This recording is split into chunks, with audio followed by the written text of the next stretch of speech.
Hey guys. Tonight we're wandering into one of the weirdest corners of medieval life. The strange things people actually did for fun. Spoiler alert. There were no phones, no Netflix, and definitely no escape rooms. So what did people do? Well, they raced pigs, wrestled for cheese, and believed farting contests were a valid form of entertainment. It was a world where boredom met creativity in the most unpredictable ways.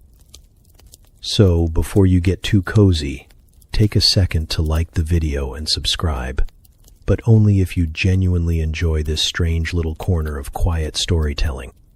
And drop a comment with where you're listening from and what time it is for you. It's strangely comforting to know who else is drifting off with us around the world. Now get comfortable, let the day melt away, and we'll drift back together into the quiet corners of the past. The sun rolled slowly over the hills like a lazy egg, spilling golden yolk across the damp rooftops of a village too old to remember its own name. Smoke curled from crooked chimneys, not in any real hurry, and the mud in the street squelched with the sort of noise that made you question your life choices if your bare foot landed in it. And somewhere in the distance, the rooster didn't crow. He was awake. He just didn't feel like it. Perhaps he had laryngitis, or an existential crisis. Or maybe, after watching the same people trip over the same bucket every morning for the past 3 years, he decided to boycott the whole charade. Whatever the reason, the silence was noticeable, which made the sound of the baker's boy falling off the stool all the more dramatic. A loud thud, followed by a string of words he'd absolutely deny saying in front of his mother, echoed through the bakery as he rubbed the side of his head and blamed the oven for existing.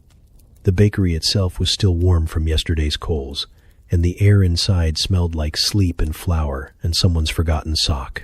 A lump of dough sat stubbornly on the counter, refusing to rise out of pure spite.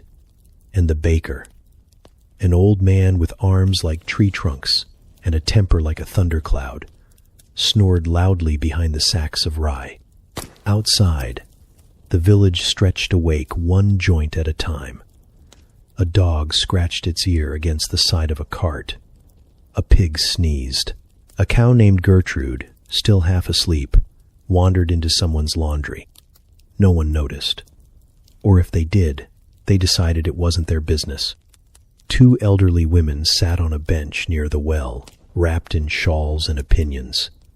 One of them had already commented that the sun was too bright and probably a bad omen.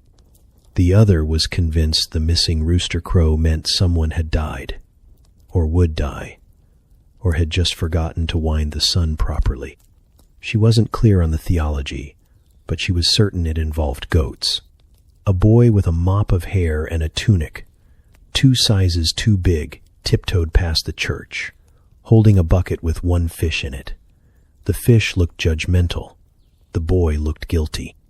He was supposed to deliver it to the reeve, but he was thinking very seriously about eating it himself, scales and all.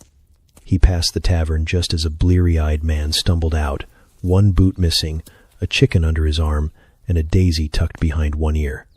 The chicken looked concerned. Meanwhile, the rooster, whose name no one remembered because no one had bothered to name him, stretched 1 wing, fluffed his feathers, and stared down at the village from the thatch roof of the blacksmith's shed. He watched the baker's boy burn his finger. He watched a child fall into a puddle and not get up because he was pretty sure if he stayed there long enough someone might bring him a plum. The blacksmith's forge hissed to life. The hammering would start soon, and with it the daily symphony of irritation. But not yet.